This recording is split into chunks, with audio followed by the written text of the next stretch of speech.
এমন এক লোক আসবেন যিনি ইরান সহ বিভিন্ন দেশে ব্যাপক ধ্বংসযজ্ঞ চালাবে। তারপর ইমাম মাহদির আগমন হবে। আসসালামু আলাইকুম ওয়া রাহমাতুল্লাহি ওয়া বারাকাতুহু। ইরান সম্পর্কে 1400 বছর আগে মহানবী সাল্লাল্লাহু আলাইহি ওয়াসাল্লাম কি বলেছিলেন, এমন কিছু কি তিনি বলে গেছেন যা আজ আমরা বাস্তবে দেখতে পাচ্ছি। ইরানের সর্বোচ্চ নেতা আয়াতুল্লাহ খামেনি বলেছেন, মুসলিম উম্মার ঐক্যই আমাদের সবচেয়ে বড় শক্তি। আমরা বিভক্ত হয়ে গেলে শত্রুরা আমাদের দুর্বল করে ফেলবে। শহীদ মোতাহারি রহমতুল্লাহি আলাই বলেছেন, ইরানের ইতিহাস ইসলামের ইতিহাস থেকে আলাদা নয়। আমরা মুসলিম, তারপরে আমরা ইরানি, আমাদের পরিচয় ইসলাম। ইমাম খোমেনি বলেছেন, ইসলাম আমাদের শিখিয়েছে আমরা সবাই ভাই ভাই। আরব অনারবদের ভেদাভেদ ইসলামে নেই, তাকওয়াই একমাত্র চাবিকাঠি। ইরানের তেল ও গ্যাস সম্পদ বিশ্বের অন্যতম বৃহৎ। এই সম্পদ কি শেষ জামানার সাথে সম্পর্কিত? হাদিসে ইমাম মাহদির শাসনামলের বৈশিষ্ট্য বর্ণিত হয়েছে। আকাশ থেকে প্রচুর বৃষ্টিপাত, জমিনে ফসলের প্রাচুর্য এবং তখন সম্পদের ন্যায্য বন্টন হবে। ইরানের তেল সম্পদ যদি ন্যায়সঙ্গতভাবে বিতরণ করা হয় তবে হাদিসের এই ভবিষ্যৎবাণীর সাথে মিলে যাবে। তবে তার আগে বড় যুদ্ধ ও ধ্বংসযজ্ঞের ভবিষ্যৎবাণী রয়েছে। নবী করিম সাল্লাল্লাহু আলাইহি ওয়াসাল্লাম বলেছেন, হত্যাকাণ্ড বৃদ্ধি পাবে। আধুনিক অস্ত্র দিয়ে এক মুহূর্তে হাজার হাজার মানুষ হত্যা করা সম্ভব। ইরানের ক্ষেপণাস্ত্র ও ড্রোন প্রযুক্তি সেই সক্ষমতা রাখে। ইরানের সর্বোচ্চ নেতা আয়াতুল্লাহ খোমেনি ইমাম মাহদির আগমনে বিশ্বাস করেন এবং বলেন, আমরা ইমাম মাহদির আগমনের জন্য অপেক্ষা করছি। তার আগমনের পূর্বে আমাদের দায়িত্ব হলো ইসলামী সমাজ গঠন করা। ইরান আজ বিশ্বের অন্যতম প্রধান ইসলামী দেশ। 85 মিলিয়ন মানুষের এই দেশের 99 ভাগেরও বেশি মুসলিম। এই দেশ নিজেকে ইসলামী প্রজাতন্ত্র হিসেবে পরিচয় দেয়। কিন্তু জানেন কি, এই দেশের ভাগ্য নিয়ে নবী করিম সাল্লাল্লাহু আলাইহি সাল্লাম কত কথা বলে গেছেন। আল্লাহ রাসূল সাল্লাল্লাহু আলাইহি সাল্লাম ইরশাদ করেছেন, আমার উম্মতের একটি দল সর্বদা সত্যের ওপর প্রতিষ্ঠিত থাকবে। প্রশ্ন হলো, সেই দলে কি ইরানের লোকেরাও আছে? আজ আমরা 20টি ভবিষ্যৎবাণী নিয়ে আলোচনা করব। কিছু হাদিস আপনাকে শিহরিত করবে, কিছু আপনাকে ভাবিয়ে তুলবে, আর কিছু আপনার ঈমানকে শক্তিশালী করবে।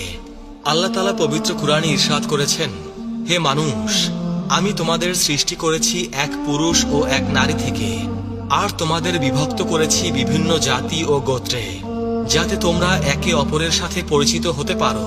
তোমাদের মধ্যে আল্লাহর কাছে সেই সর্বোত্তম যে তোমাদের মধ্যে সর্বাধিক মুত্তাকি। সূরা আল হুজরাত আয়াত 13।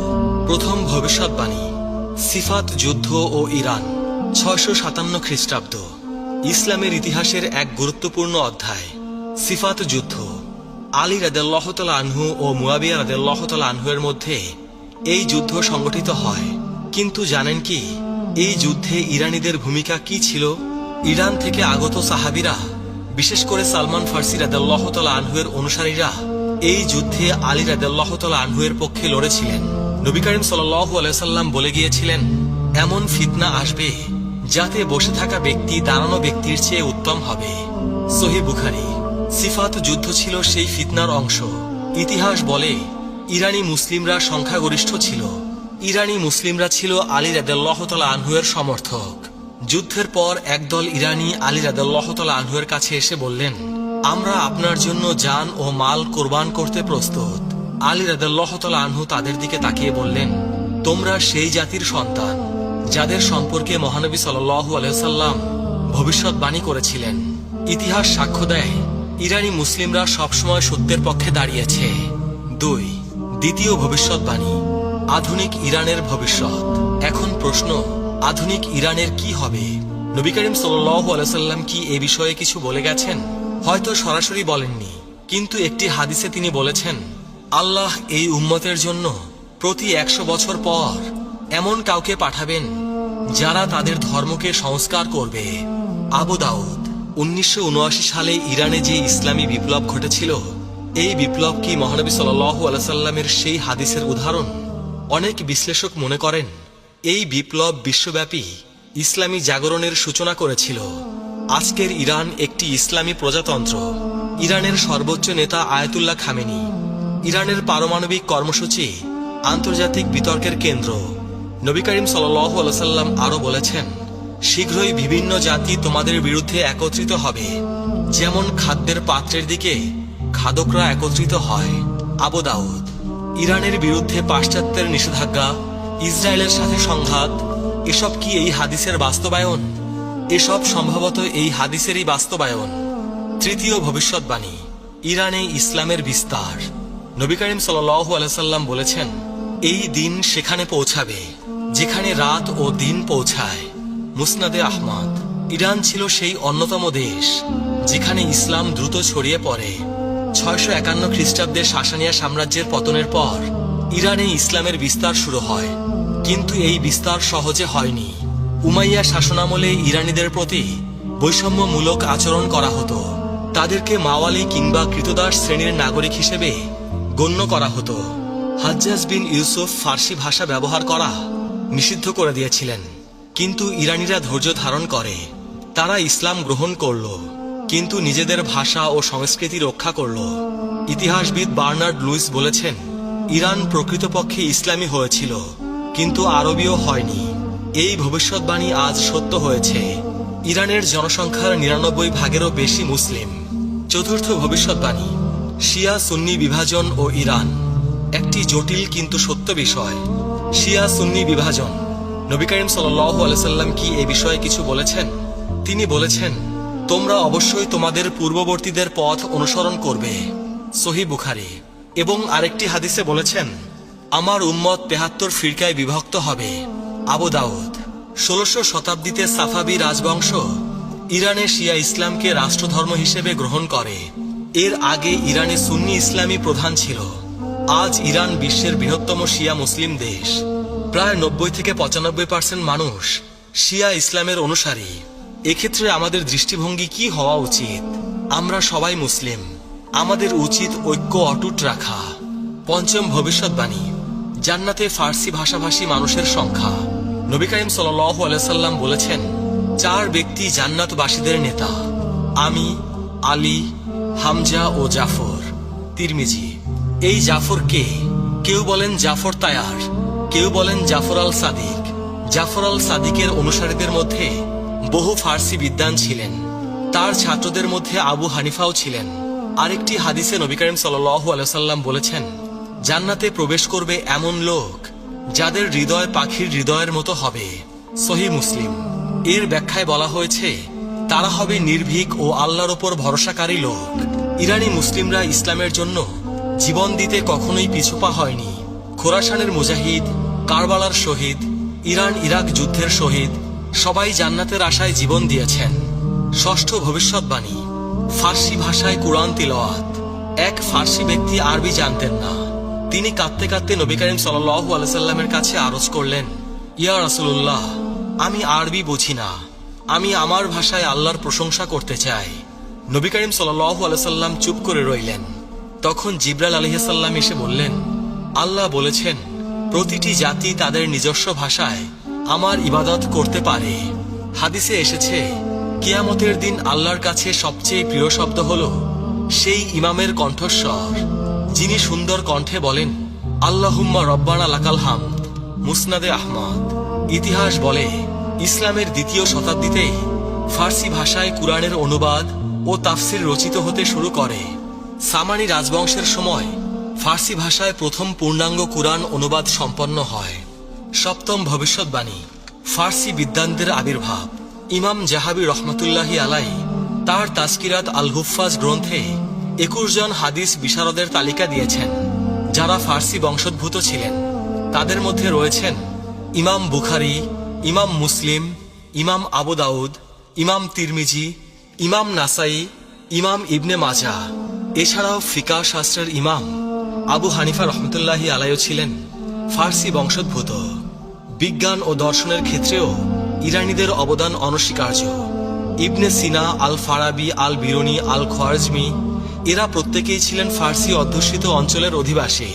ইমাম সৌদি রহমতুল্লাহি আলাইহি বলেছেন, আমাদের মনীষীদের অধিকাংশই অনারব বংশোদ্ভূত। অষ্টম ভবিষ্যৎবাণী, খোরাসান থেকে আগমন। খোরাসান প্রাচীন ইরানের একটি বিশাল প্রদেশ। বর্তমান ইরান, আফগানিস্তান, তুর্কমেনিস্তান এবং উজবেকিস্তানের কিছু অংশ নিয়ে গঠিত ছিল এই অঞ্চল।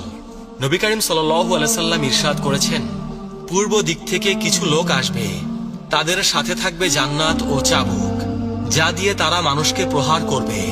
মুসনাদে আহমদ। এই হাদিসের ব্যাখ্যায় মুহাদ্দিসগণ বলেন, এটা খোরাসানের মুজাহিদ ও বিদ্বানদের প্রতি ইঙ্গিত। খোরাসান থেকে বহু ইসলামী ব্যক্তিত্ব এসেছেন।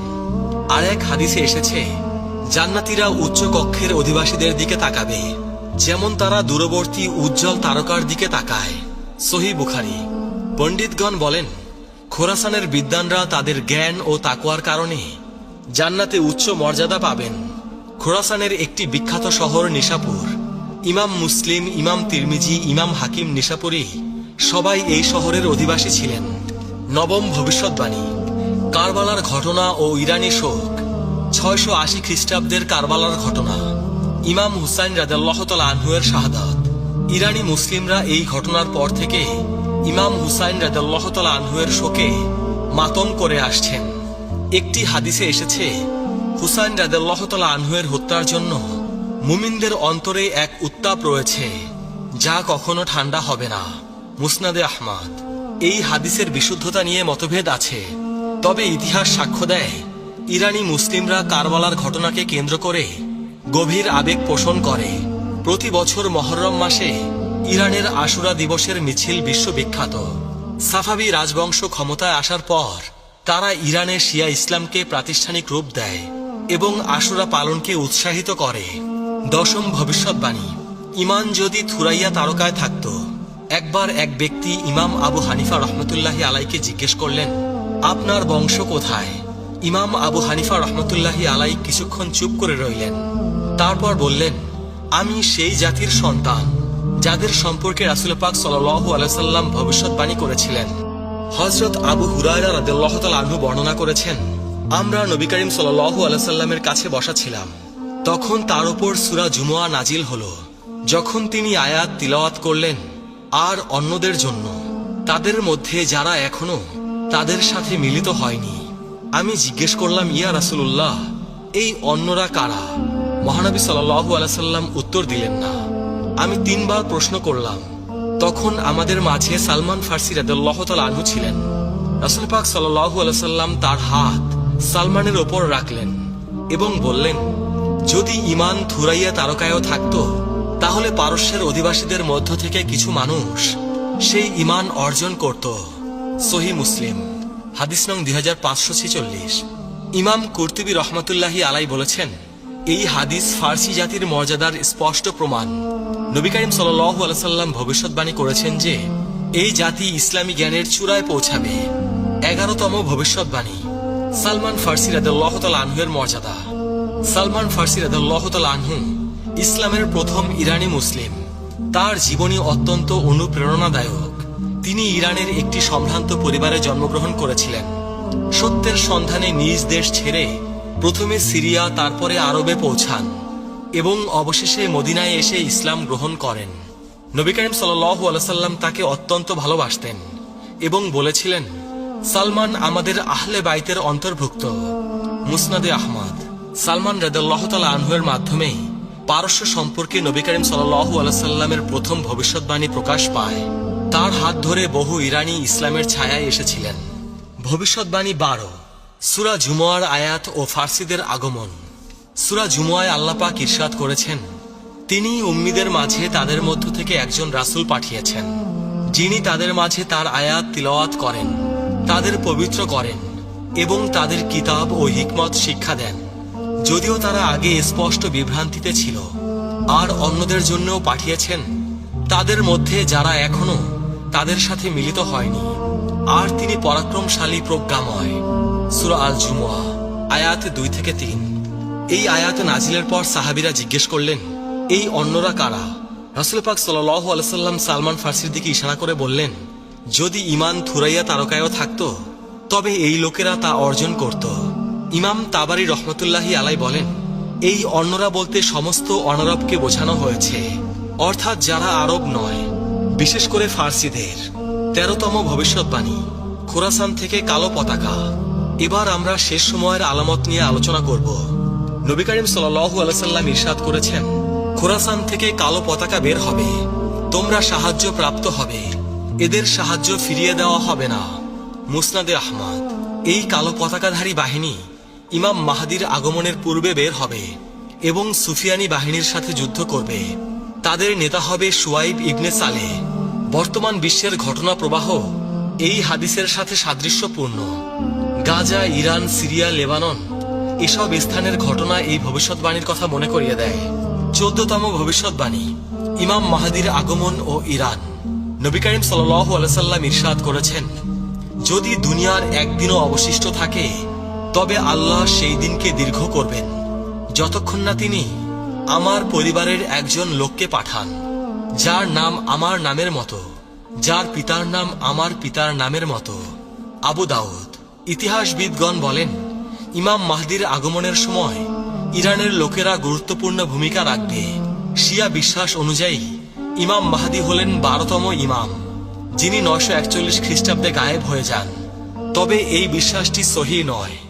সুন্নি বিশ্বাসেও ইমাম মাহদির আগমন একটি গুরুত্বপূর্ণ বিষয়। 15তম ভবিষ্যৎবাণী, সুফিয়ানি ও ইরান। সুফিয়ানি শেষ সময়ের একজন খারাপ চরিত্র। নবী করিম সাল্লাল্লাহু আলাইহি সাল্লাম বলেছেন, পূর্ব দিক থেকে আমার পরিবারের একজন লোক বের হবে, যাকে সুফিয়ানি বলা হয়। মুসনাদে আহমদ। সুফিয়ানি সম্পর্কে হাদিসে আরো বলা হয়েছে, সুফিয়ানি বের হবে এবং 33 মাস পৃথিবী শাসন করবে। মুসনাদে আহমদ। এই সময়ে তিনি ইরান সহ বিভিন্ন দেশে ব্যাপক ধ্বংসযজ্ঞ চালাবেন। তারপর ইমাম মাহদির আগমন হবে এবং তিনি সুফিয়ানির বিরুদ্ধে যুদ্ধ ঘোষণা করবেন। ইরানের ইতিহাসে সুফিয়ানির মতো অনেক শাসক এসেছে, যেমন মঙ্গল আক্রমণ, তিমুরলংয়ের আক্রমণ। ভবিষ্যৎবাণী 16, দাজ্জাল ও ইরান। দাজ্জাল শেষ সময়ের সবচেয়ে বড় ফিতনা। নবী করিম সাল্লাল্লাহু আলাইহি সাল্লাম বলেছেন, দাজ্জালের অনুসারী হবে আসফাহানের ইহুদিদের 70,000 লোক, যাদের পরনে থাকবে মোটা চাদর। সহিহ মুসলিম। হাদিস নং 2944। আসফাহান ইরানের একটি প্রাচীন শহর। আজও সেখানে একটি ইহুদি সম্প্রদায় বসবাস করে। নবী করিম সাল্লাল্লাহু আলাইহি সাল্লাম 1400 বছর আগে বলে গেছেন যে আসফাহানের ইহুদিরা দাজ্জালের অনুসারী হবে। ইমাম নববী রহমাতুল্লাহি আলাইহি এই হাদিসের ব্যাখ্যায় বলেন, এই হাদিস একটি স্পষ্ট ভবিষ্যৎবাণী যে দাজ্জালের অধিকাংশ অনুসারী হবে আসফাহানের ইহুদিরা। এটি নবুয়তের একটি বড় নিদর্শন। নবী করিম সাল্লাল্লাহু আলাইহি সাল্লাম বলেছেন, যে ব্যক্তি সূরা কাহফের প্রথম 10 আয়াত মুখস্থ করবে সে দাজ্জালের ফিতনা থেকে রক্ষা পাবে। সহিহ মুসলিম। ভবিষ্যৎবাণী 17, ইয়াজুজ মাজুজ ও ইরান। ইয়াজুজ মাজুজ দুটি বর্বর জাতি। আল্লাহ তাআলা কুরআনে বলেন, অবশেষে যখন ইয়াজুজ ও মাজুজকে খুলে দেওয়া হবে এবং তারা প্রতিটি উচ্চ স্থান থেকে ছুটে আসবে। অবশেষে যখন ইয়াজুজ ও মাজুজকে খুলে দেওয়া হবে এবং তারা প্রতিটি উচ্চ স্থান থেকে ছুটে আসবে। সূরা আল আম্বিয়া আয়াত 96। হাদিসে এসেছে, ইয়াজুজ মাজুজ বের হবে খোরাসানের দিক থেকে। তারা এত বেশি সংখ্যক হবে যে তাদের সামনে কোনো কিছুই টিকতে পারবে না। নবী করিম সাল্লাল্লাহু আলাইহি সাল্লাম বলেছেন, ইয়াজুজ মাজুজ প্রতিদিন প্রাচীর খোঁড়ে। যখন তারা সূর্যের আলো দেখতে পায় তখন তাদের নেতা বলে, ফিরে যাও, আগামীকাল আবার খুঁড়ব। মুসনাদে আহমদ। ইয়াজুজ মাজুজের আবির্ভাবের স্থান হিসেবে ইরান ও মধ্য এশিয়ার কথা বলা হয়। ইতিহাসে চেঙ্গিস খানের মঙ্গল বাহিনীকে অনেক মুসলিম ঐতিহাসিক ইয়াজুজ মাজুজের সাথে তুলনা করেছেন। চেঙ্গিস খান খোরাসান থেকে বেরিয়ে এসে সমগ্র মুসলিম বিশ্ব ধ্বংস করেছিলেন। আল্লামা ইকবাল তার কবিতায় বলেছিলেন, ইয়াজুজ মাজুজের বন্যা এসে গেল। ভবিষ্যৎবাণী 18, শৌবিয়া আন্দোলন ও ইরান। শৌবিয়া আন্দোলন 8ম-9ম শতাব্দীর একটি সাংস্কৃতিক আন্দোলন, যা আরব ও অনারবদের মধ্যে সমতা দাবি করে। এর নেতৃত্বে ছিল ইরানি মুসলিমরা। নবী করিম সাল্লাল্লাহু আলাইহি সাল্লাম বলেছেন, আরবদের কোনো অনারবদের ওপর শ্রেষ্ঠত্ব নেই, আবার অনারবদেরও কোনো আরবের ওপর শ্রেষ্ঠত্ব নেই তাকওয়া ছাড়া। মুসনাদে আহমদ। এই হাদিস শৌবিয়া আন্দোলনের মূল দাবির সাথে মিলে যায়। শৌবিয়ারা মনে করত ইসলাম সব জাতিকে সমান মর্যাদা দিয়েছে। শৌবিয়া আন্দোলনের ফলে ফার্সি ভাষা ও সংস্কৃতির পুনর্জাগরণ ঘটে। ফারদৌসির শাহনামা, রুদাকির কবিতা এসব এই আন্দোলনের ফল। আজকে আমরা কয়েকটি ভবিষ্যৎবাণী নিয়ে আলোচনা করলাম। কিছু ভবিষ্যৎবাণী স্পষ্ট, কিছু রহস্যময়, কিছু বর্তমান ঘটনার সাথে মিলে যায়। মনে রাখবেন, শেষ সময়ের আলামত নিয়ে গবেষণা করা জরুরি। তবে নির্দিষ্ট তারিখ বা ঘটনা নিশ্চিত করে বলা উচিত নয়। কিয়ামতের জ্ঞান একমাত্র আল্লাহর কাছে। আমাদের কর্তব্য ঈমান মজবুত করা, ইবাদত করা, দান করা, সৎ কাজের আদেশ দেওয়া, মুসলিম ঐক্য বজায় রাখা। নবী করিম সাল্লাল্লাহু আলাইহি সাল্লাম বলেছেন, মুসলিম মুসলিমের ভাই, সে তার উপর অত্যাচার করে না এবং তাকে অসহায় অবস্থায় ছেড়ে যায় না। সুতরাং ইরানের মুসলিমরা আমাদের ভাই। আমরা তাদের জন্য দোয়া করব, তাদের পাশে দাঁড়াবো এবং শেষ সময়ের সবচেয়ে বড় ফিতনা দাজ্জাল থেকে বাঁচতে আমরা দোয়া পড়ব। হে আল্লাহ, আমি আপনার কাছে কবরের শাস্তি থেকে, জাহান্নামের শাস্তি থেকে, জীবন ও মৃত্যুর ফিতনা থেকে এবং দাজ্জালের ফিতনা থেকে আশ্রয় চাই। আল্লাহ আমাদের সবাইকে হেদায়েত দান করুন। ইমাম মাহদির আগমনের সময় আমাদেরকে সত্যের পথে অবিচল রাখুন। দাজ্জালের ফিতনা থেকে আমাদেরকে রক্ষা করুন। আমাদের কবরকে জান্নাতের বাগানে পরিণত করুন। প্রিয় আখেরি নবীর উম্মত, আজকের ভিডিও এ পর্যন্তই। সবাই ভালো থাকবেন। আল্লাহ রাব্বুল আলামিন আমাদের সবাইকে হেদায়েত দান করুন। আমিন।